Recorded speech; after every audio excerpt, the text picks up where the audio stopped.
भारत माता की, भारत माता की।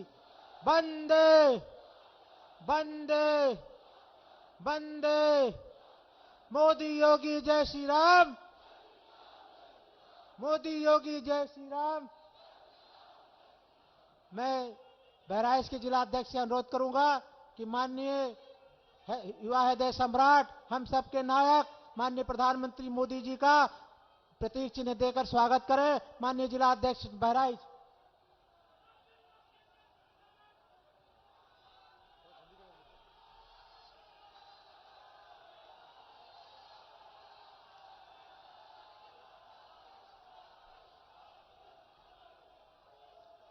अब मैं अनुरोध करूंगा, बहुत ज्यादा समय न ले, अनुरोध करूंगा विश्व के सबसे बड़े नेता, भारत के यशस्वी प्रधानमंत्री, हम सबके नेता, हम सबके हृदय में वास करने वाले माननीय नरेंद्र भाई मोदी जी आवे और हम सबको अपना आशीर्वचन दे। माननीय मोदी जी।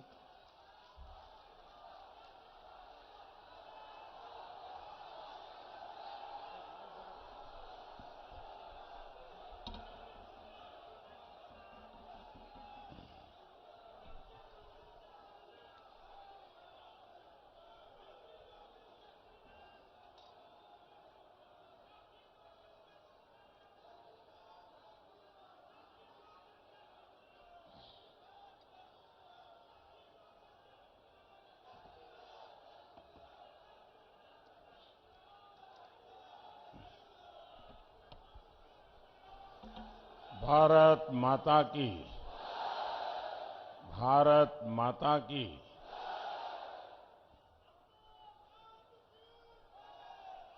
बालार ऋषि के तपोभूमि और महाराजा सुहेलदेव के युद्ध स्थली बहराइच स्वतंत्रता के अमर सेनानी राजा देवभक्त सिंह का जन्मभूमि गोंडा, महात्मा बुद्ध के श्रावस्ती और मां पाटेश्वरी देवी का पुण्य भूमि बलरामपुर के लोगन का हमार कोटि कोटि प्रणाम।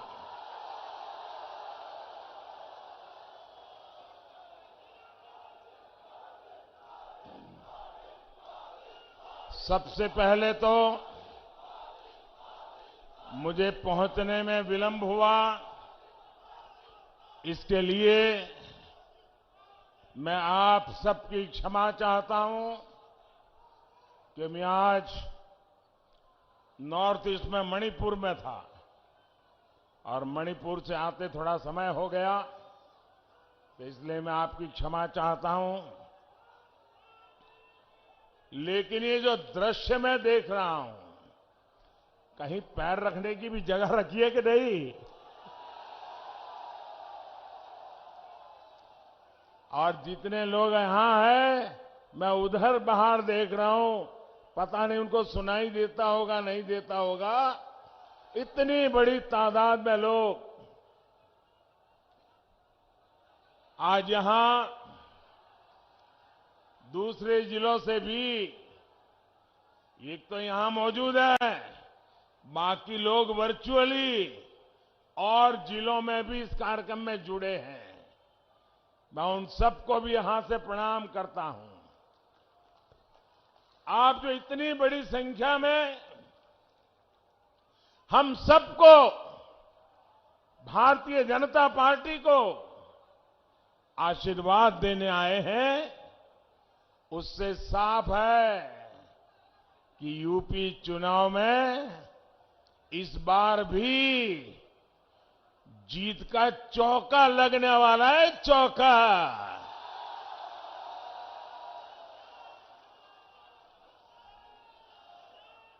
एक बार 2014, दूसरी बार 2017, तीसरी बार 2019 और इस बार चौका।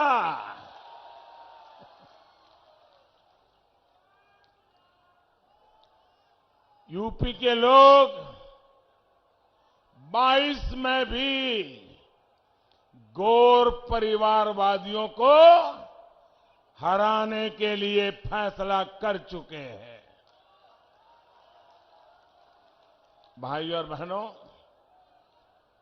हिंदुस्तान का कोना कोना शौर्य और पराक्रम की गाथाओं से भरा हुआ है। हमारी मिट्टी ही हमारे मिजाज को तय कर देती है। हमारी मिट्टी ही हमारा व्यक्तित्व रच देती है।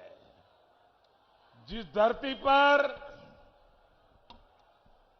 हम हैं, ये धरती ही महाराजा सुहेलदेव के पराक्रम की महक लिए हुए है।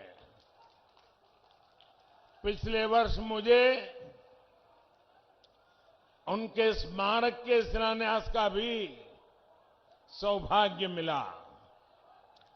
इस स्मारक में उनकी भव्य प्रतिमा भी लगाई जाएगी। साथियों,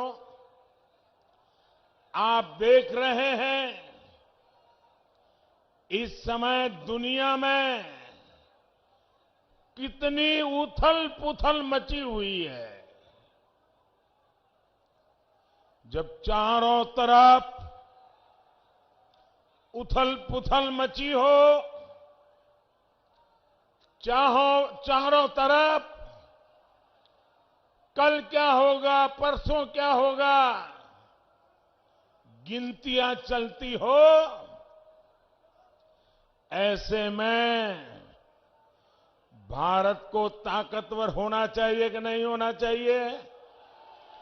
भारत मजबूत होना चाहिए कि नहीं होना चाहिए? आज भारत का ताकतवर होना न सिर्फ भारत के लिए, पूरी मानवता के लिए बहुत जरूरी होता है।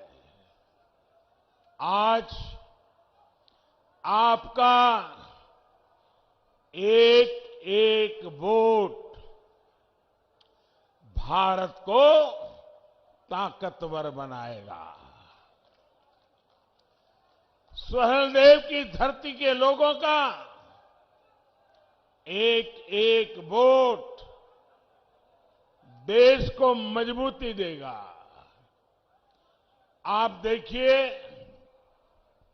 स्कूल में भी कोई ढीला ढाला टीचर हो तो स्टूडेंट को पसंद आता है क्या?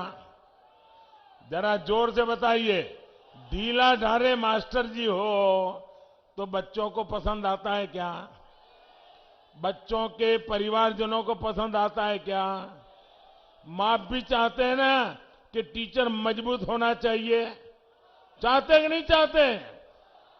आपके इलाके में दरोगा भी बिल्कुल ढीला ढाला हो तो किसी को पसंद आता है क्या? दरोगा भी मजबूत चाहिए, ऐसा आपको लगता है कि नहीं लगता है? तो भाइयों बहनों, इतना बड़ा देश, इतना बड़ा राज्य, जिम्मेवारी भी मजबूत कंधों पर होनी चाहिए कि नहीं होनी चाहिए? और इसलिए भाइयों बहनों, जब टफ टाइम होता है, जब टफ टाइम होता है तो टफ लीडर होना भी जरूरी होता है। साथियों, हमने तमाम संघर्षों से लोहा लेते हुए आजादी से यहां तक का सफर तय किया है। हर भारतीय का ध्येय एक विकसित समृद्ध भारत है।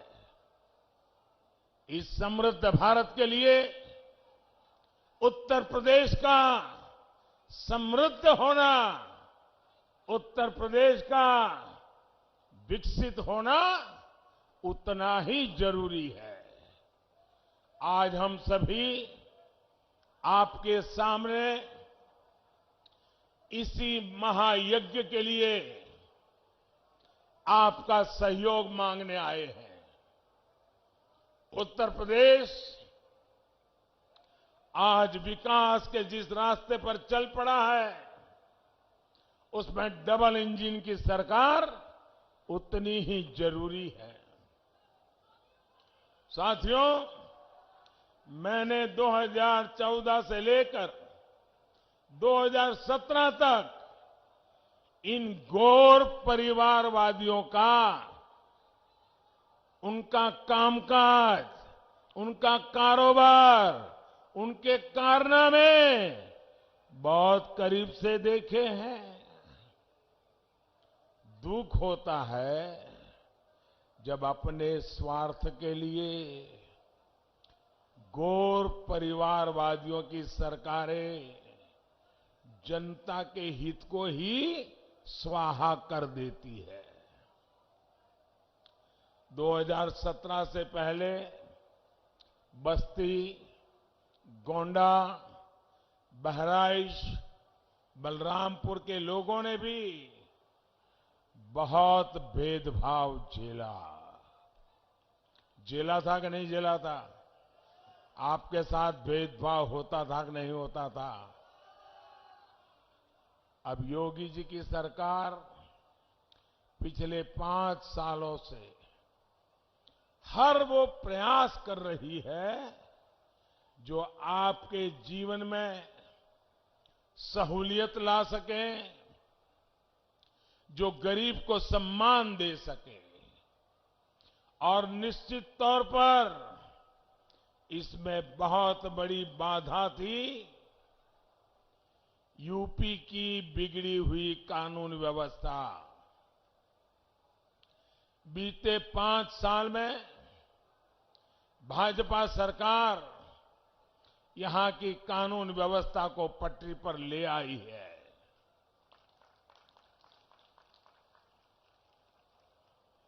वो जो आपके हक की जमीन पर बैठे थे, वो जो आप पर भय बनाकर बैठे थे, वो जिनके डर से आप घरों से निकलने से बचते थे, जिनकी वजह से हमारी बहन बेटियां परेशान थी, वो सब आज काबू में है। लेकिन अभी ये पूरी तरह न सुधरे हैं न समझे हैं। वो मौके की तलाश में है। अभी वो अंतिम सांस ले रहे हैं। अगर दोबारा इनको मौका मिल गया तो उनकी जान में जान आ जाएगी। आने देना है क्या? आने देना है क्या?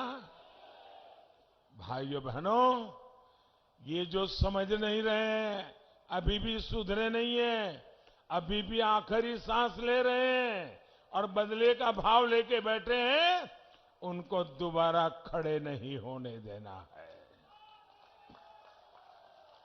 साथियों, भाजपा सरकार के प्रयासों की वजह से अब उत्तर प्रदेश में डर का माहौल दूर हो रहा है। और डर उनको लग रहा है जो दशकों तक निर्दोषों को डराते रहते थे, वो आज डर के मारे कांप रहे हैं। आपके लिए आगे बढ़ने के रास्ते खुल रहे हैं, नए रास्ते बन रहे हैं। आप बच्चे को अच्छी शिक्षा देना चाहते हैं, इसलिए भाजपा सरकार स्कूलों की स्थिति सुधार रही है। आप अपने बच्चों को उच्च शिक्षा देना चाहते हैं, इसलिए भाजपा सरकार हर जिले में मेडिकल कॉलेज खोल रही है, नए इंजीनियरिंग संस्थान बना रही है, आईटीआई पॉलिटेक्निक में सीटें बढ़ा रही है। आप अपनी दुकानदारी करना चाहते हैं, अपना कारोबार शुरू करना चाहते हैं, इसलिए भाजपा सरकार मुद्रा योजना के जरिए आपको बैंकों से आर्थिक मदद दे रही है। स्टार्टअप योजना के जरिए आपको पैसा दे रही है। आप चाहते हैं कि इलाज पर खर्च कम हो, बेहतर इलाज की सुविधा मिले, इसलिए भाजपा सरकार आयुष्मान योजना के तहत 5 लाख रुपए तक के मुफ्त इलाज की सुविधा दे रही है। गांव देहात में भी हेल्थ और वेलनेस सेंटर बनवा रही है। सामान्य मानवी के जीवन के हर पड़ाव, उसकी हर जरूरत, उसको ध्यान में रखकर हमारी सरकार योजनाएं लागू कर रही है। और ये सब काम बिना भेदभाव हो रहा है, बिना तुष्टीकरण किए हो रहा है। और यही तो है सबका साथ, सबका विकास, सबका विश्वास और सबका प्रयास।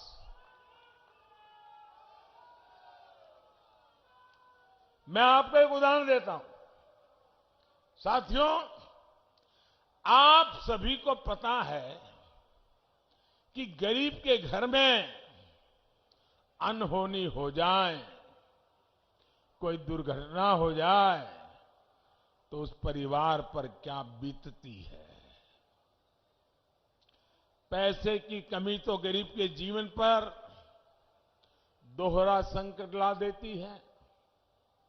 गरीब की इसी तकलीफ को समझते हुए हमारी सरकार ने प्रधानमंत्री जीवन ज्योति बीमा योजना और प्रधानमंत्री सुरक्षा बीमा योजना शुरू की थी। और हमने प्रीमियम कितना रखा था?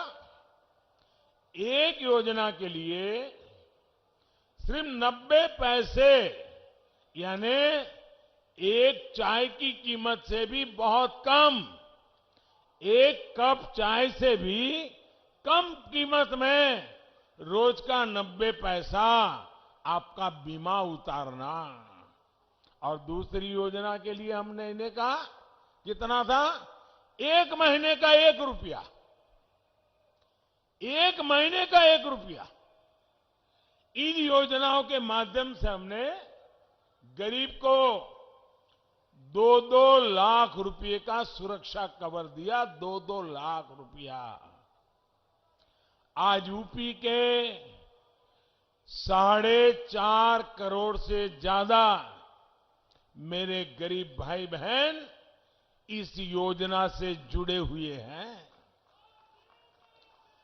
और आपको खुशी होगी, इस सुरक्षा की वजह से भी यूपी के गरीब परिवारों को बीते वर्षों में करीब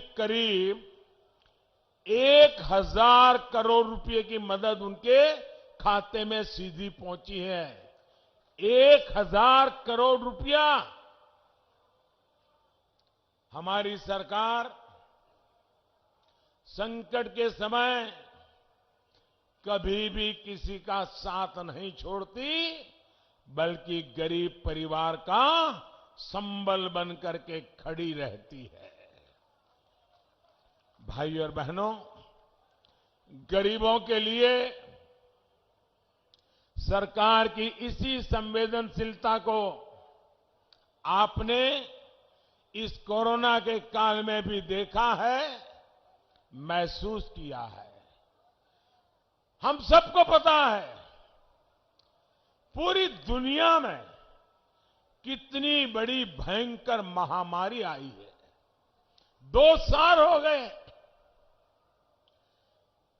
पूरी मानव जात, दुनिया का हर देश, अमीर हो गरीब हो, हर कोई 100 साल की ये भयंकर बीमारी के चपेट में आया हुआ है। ये संकट हमारे देश पर भी बहुत गहरा, लेकिन ऐसे संकट के समय हमारी सरकार हाथ पर हाथ धर करके नहीं बैठी। क्या करे, पूरी दुनिया में हुआ है, ये तो वायरस है, आने ही वाला है। हम रोते नहीं रहे, बैठे नहीं रहे, हमने एक के बाद एक इस समस्या के सामने रास्ते खोजते रहे, देश के लोगों की जिंदगी बचाने के लिए लगे रहे। ऐसे कालखंड में कोई भी गरीब भूखा न रहे, किसी गरीब के घर में चूल्हा न जले, कोई गरीब का संतान रात को भूखे पेट सो न जाए, इसलिए हमारी सरकार अन्न के भंडार खोल दिए। दोस्तों, अन्न के भंडार खोल दिए। पूरे देश में, दुनिया को भी अचंभ होता है, 80 करोड़ लोगों को करीब करीब 2 साल से मुफ्त में राशन मिल रहा है, और हमारे उत्तर प्रदेश में 15 करोड़ लोगों को मुफ्त में राशन पहुंचा है। भाइयों बहनों,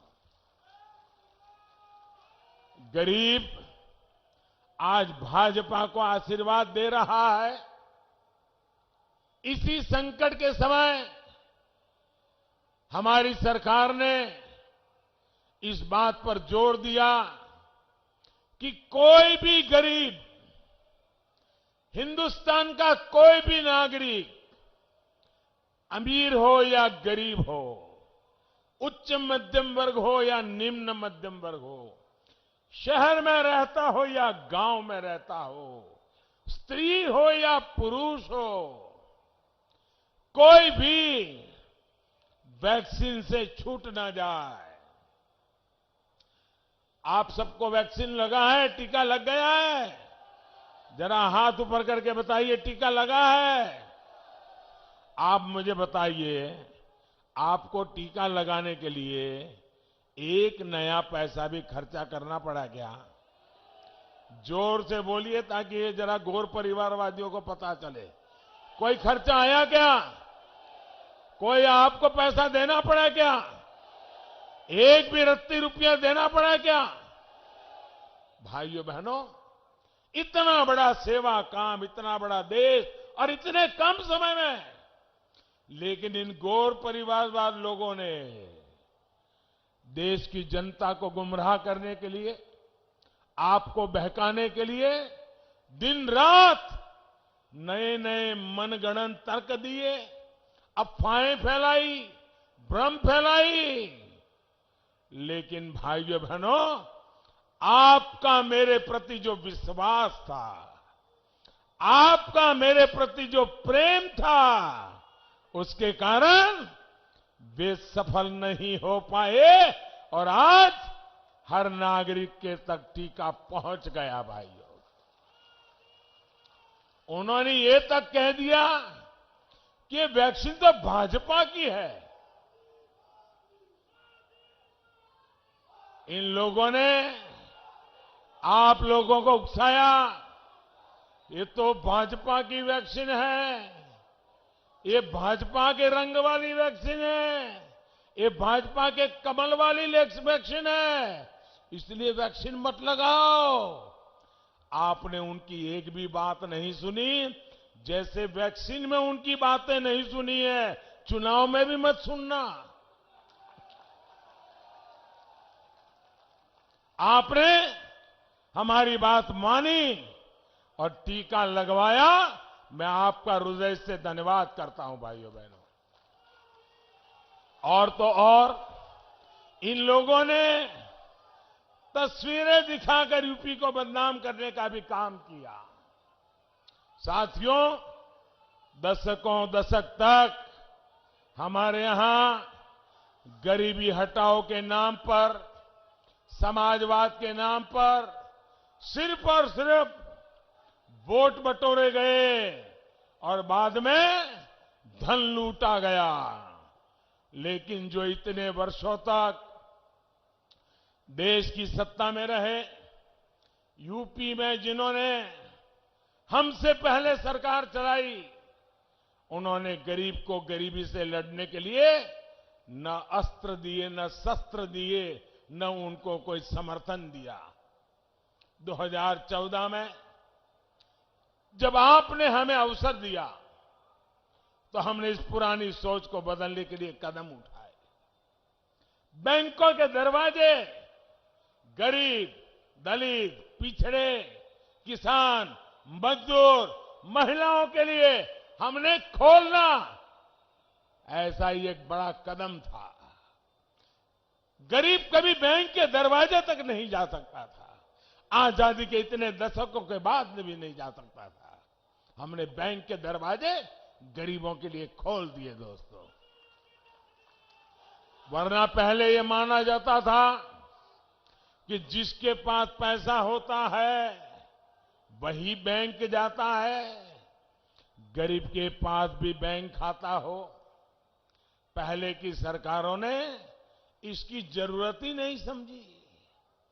ये भाजपा की सरकार है जिसने देश भर में 44 करोड़ गरीबों के जनधन खाते खुलवाए भाइयों बहनों। और इन जनधन खातों की ताकत देखिए। ये मेरा घोर विरोध करने वालों ने आंख बंद करके उस समय जनधन खाते का भी विरोध किया था, उसकी भी मजाक उड़ाई थी। बोले लोगों के पास पैसे नहीं है, खाते खुल करके क्या करेंगे, ये जनधन खाता तो ड्रामा है, ऐसे ही बैंक के कागज खराब कर रहे हैं, ऐसी ऐसी बातें बोली थी।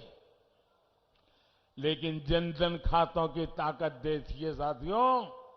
बच्चों की पढ़ाई के लिए सरकारी मदद बिना बिचौलिए, बिना कट, सीधे बैंक खाते में पहुंच जाती है। पीएम किसान निधि, कोई बिचौलिया नहीं, सीधा छोटे किसानों के और हर किसान के बैंक खाते में पैसा पहुंच जाता है। फसल बेची तो पैसा सीधा बैंक खाते में आ रहा है। आज कोई सब्सिडी आनी है तो सीधे बैंक खाते में आती है। पीएम आवास का पैसा आता है तो सीधे बैंक खाते में आता है। मनरेगा का पैसा आता है तो सीधा बैंक के खाते में आ जाता है। जो पहले आपके हक पर डाका पड़ता था, बिचौलिए जो आपका पैसा खा जाते थे, उनके लिए भाजपा सरकार ने दरवाजे बंद कर दिए। साथियों, जनधन खाते के साथ जब हमने मोबाइल फोन और आधार को जोड़ा तो ये सुरक्षा चक्र और मजबूत हो गया। अब हमारे छोटे किसानों, पशुपालकों, मछली पालकों को भी जनधन खातों के कारण बैंकों से आसान ऋण मिलना संभव हो पाया है। आपको पता होगा, हमारे देश के एक प्रधानमंत्री सार्वजनिक रूप से बोले थे। उन्होंने कहा था कि मैं दिल्ली से 1 रुपया भेजता हूं तो गरीब के घर 15 पैसा पहुंचता है। 1 रुपया भेजता हूं तो सिर्फ 15 पैसा पहुंचता है। तो ये 85 पैसे किसके जेब में जाते थे भाई? ये कौन मार लेता था? ये कौन मार लेता था पैसे? अगर 1 रुपया भेजा है तो 100 पैसे पूरे गरीब के खाते में जाने चाहिए कि नहीं जाने चाहिए? 100 के 100 पैसे गरीब को मिलने चाहिए कि नहीं मिलने चाहिए?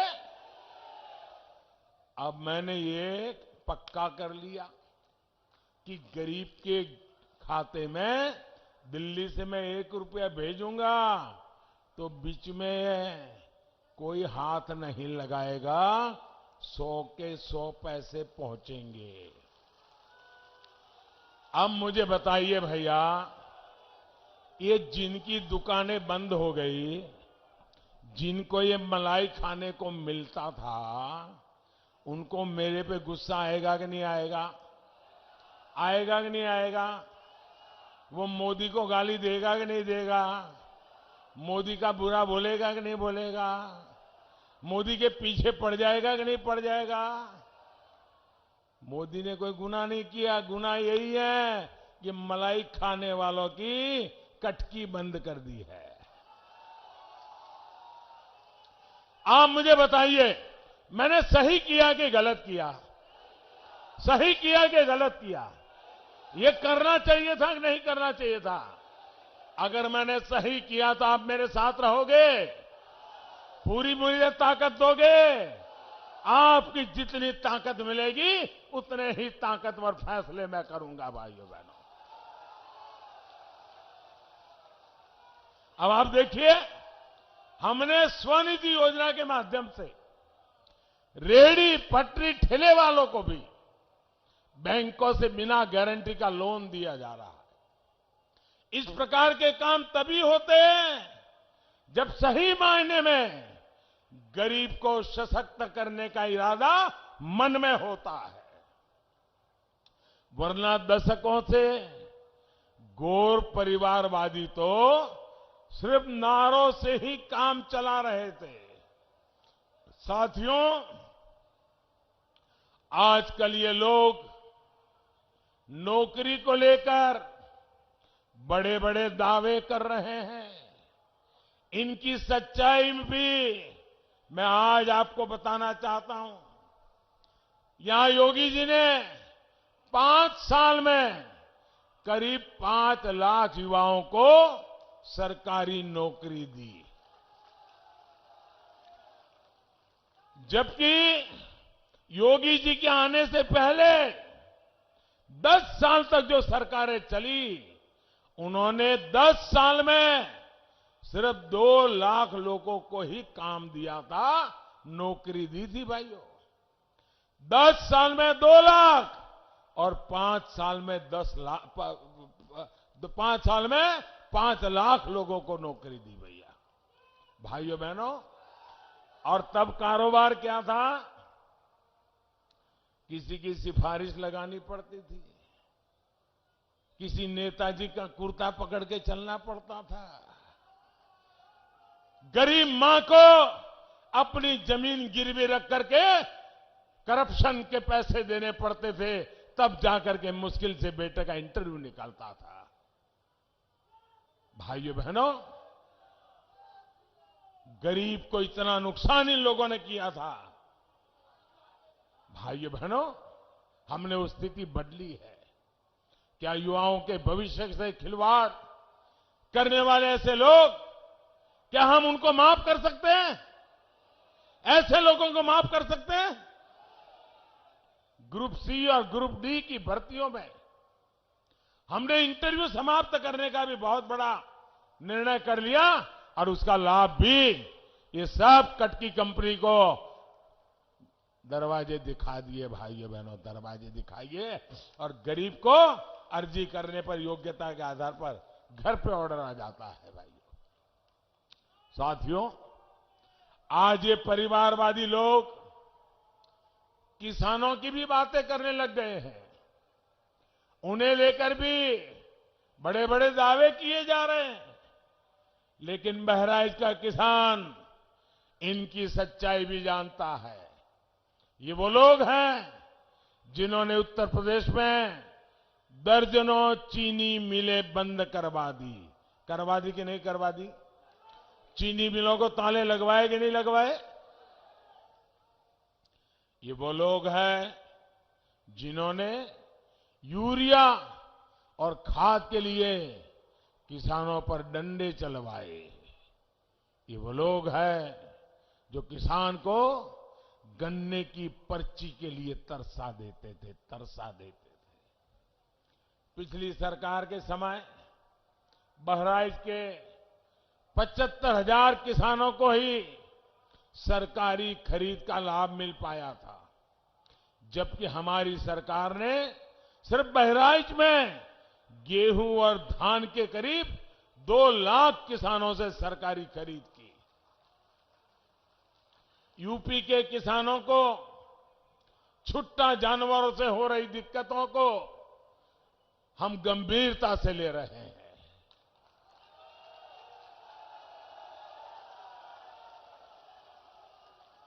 हमने रास्ते खोजे हैं दोस्तों, और मैं आपकी इस चिंता को पूरी तरह समझता हूं, और मैं आपको बताता हूं, मैं रास्ता खोज करके लाया हूं दोस्तों।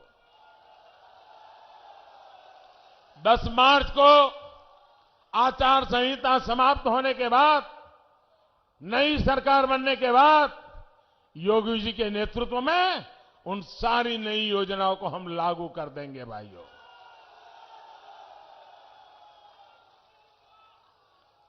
इन लोगों का काम करने का तरीका क्या रहा है, इसका उदाहरण सरयू नहर राष्ट्रीय परियोजना भी है।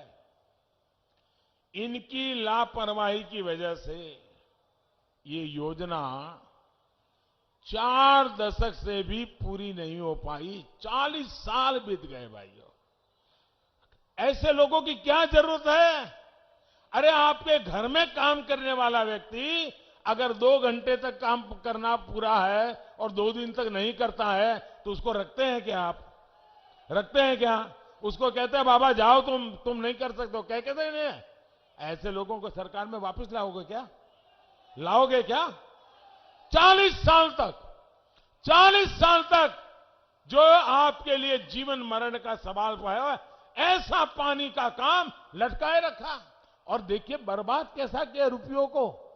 जब ये योजना का प्रारंभ हुआ था, तब खर्चा होने वाला था 100 करोड़। 100 करोड़ में शानदार काम हो जाता, लेकिन 40 साल लटके रखा।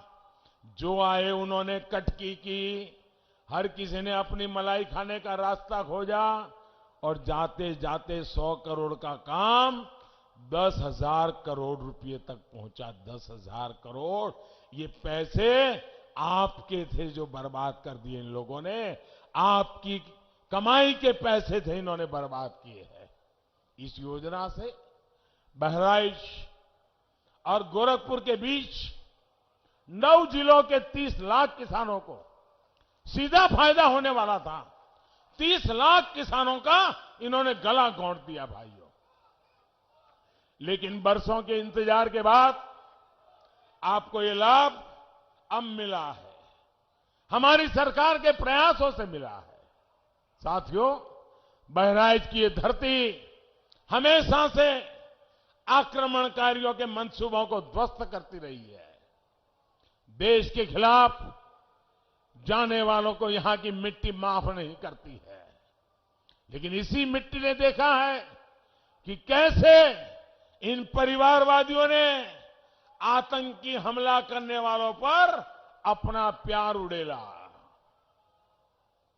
जिन लोगों पर यूपी में एक नहीं कई बम धमाकों का आरोप था, ये लोग उन आतंकवादियों को जेल से रिहा करने पर पक्का निर्णय करके बैठे थे, साजिश कर रहे थे। ये उन पर मुकदमा नहीं चलाना चाहते थे। समाजवादी सरकार आतंकी संगठनों पर प्रतिबंध लगाने के तक खिलाफ थी। इसलिए मैं कहता हूं, जो लोग देश की नहीं सोच सकते, देश की सुरक्षा को ताक पर रखते हैं, वो यूपी का कभी भला नहीं कर सकते। भाइयों बहनों, आप मुझे बताइए, और जरा बहराइच से आवाज ऐसी निकलनी चाहिए कि इन गौर परिवारवादियों की नींद उड़ जाए। जवाब देंगे? आप मुझे बताइए, जो बम धमाके करके निर्दोष लोगों को मौत के घाट उतार दें, ऐसे आतंकवादियों को सजा होनी चाहिए कि नहीं होनी चाहिए? कड़ी सी कड़ी सजा होनी चाहिए कि नहीं होनी चाहिए? अगर फांसी का हुक्म होता है तो होना चाहिए कि नहीं होना चाहिए? अगर आतंकवादियों को फांसी होती है तो निर्दोष नागरिकों को उसका स्वागत करना चाहिए कि नहीं करना चाहिए? न्यायपालिका में विश्वास करना चाहिए कि नहीं करना चाहिए? आतंकवादियों के खिलाफ आवाज उठानी चाहिए कि नहीं होना चाहिए? अभी 2 दिन पहले अहमदाबाद के न्यायालय ने अनेक लोगों को फांसी की सजा सुनाई, जो आतंकवादी घटनाएं करके, बम धमाके करके निर्दोषों को मार दिया था। मुझे बताइए, ये न्यायालय ने सही काम किया कि नहीं किया? ऐसा काम होना चाहिए था कि नहीं होना चाहिए था? हमें न्यायालय का सम्मान करना चाहिए कि नहीं करना चाहिए? न्यायपालिका का सम्मान करना चाहिए कि नहीं करना चाहिए? लेकिन ये चुप बैठे हैं, चुप बैठे हैं, क्योंकि उनको मालूम है अब सारा खेल जनता के सामने खुल चुका है। कौन किसकी मदद कर रहा था, ये अब उत्तर प्रदेश का बच्चा बच्चा जान गया है भाइयों।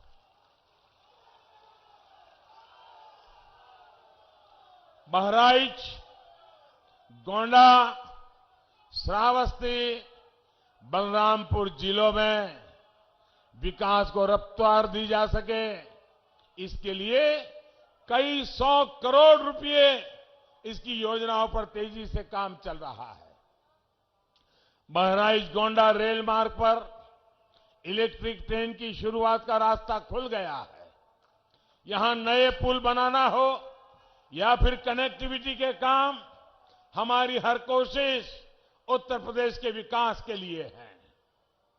10 मार्च के बाद हमारी सरकार ऐसे कार्यों के लिए, आपकी सेवा के लिए नई ऊर्जा के साथ जुटेगी। लेकिन भाई और बहनों, आपको ये और बात गांठ बांध लेनी है, माफियावादियों को मौका मिला तो ये लोग गांव गरीब की योजनाओं को बंद कर देंगे, बदले की भावना से बंद करेंगे। जिसको मौका पड़ेगा वो बदला लेने की ताक में है। क्या बदला लेने देंगे? बदला लेने देंगे? जो बदला लेना चाहते हैं उनको आने देंगे? ये बदला वालों को अवसर देंगे? भाइयों बहनों, कमीशन, क्राइम, कब्जेदारी, यही लोग फिर से मैदान में उतर आएंगे। इसलिए आपको ज्यादा से ज्यादा संख्या में भाजपा को वोट देना है। कमल के निशान पे बटन दबाना है। एक वोट भी छूटना नहीं चाहिए।